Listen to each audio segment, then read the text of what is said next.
Hello, Mathew Wood from Orchards Estates here. Just popped outside of the office because the phones have been quite, well, I say ringing off the hook, but we had a lot of calls today regarding the Bank of England base rate increase. Rates have gone up by 0.25% to 0.75%. So although that sounds quite a lot, it's a fairly modest increase and rates are still an historic low as they have been for the last 10 years or so. If we look back to 2008, before the last financial crisis, rates were around 5% at the time. So not a significant change from there. How's that going to affect the housing market? Well, there's two parts to the housing market really. The letting side, rental market, and the sales side. So firstly, just looking at the rental side, around 50% of landlords are actually on a fixed rate mortgage. So for that half of the market, it's not going to have any impact at all. Large portion of landlords also are cash buyers when they buy a property because they're buying for investment and pensions. So again, that's not going to have any impact.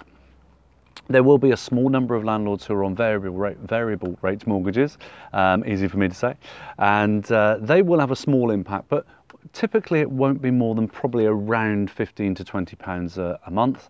How that'll impact later on into rental increases, we'll have to wait and see, because with all the government legislation at the moment, there's certainly a lot of pressure on rents.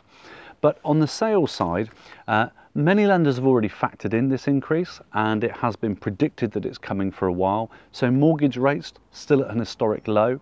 Many people are on 2 to 5 year fixed rates because they've taken advantage of these historically low rates. So again, they're not going to be impacted. If you are on a variable rate, again, a typical mortgage, somewhere around £15 to £20 a month is going to be the increase. But it is something we need to be careful of. Although there are planned and structured rate rises, it's something I think we need to get used to, is that rates are going to increase over the coming years. Now at the moment, as we've seen, and if you've looked at our July market report, you'll have noticed there has been quite a bit of pressure on house prices at the moment. They have been softening. There's lots of evidence in the market showing this. And so I think it will just bring that to bear more quickly. And it means that it's important to ensure that houses are priced properly in order to attract the most interest and get the best buyer. Now, if you have any concerns about the base rate rise, or you have any questions about the property market, then please feel free, pick the phone up. We've had quite a few calls today already, which is why we're making this video to help. And we'd be delighted to have a chat with you about it. So thanks for watching, taking the time to listen, and any questions at all, please give me a quick call. Bye for now.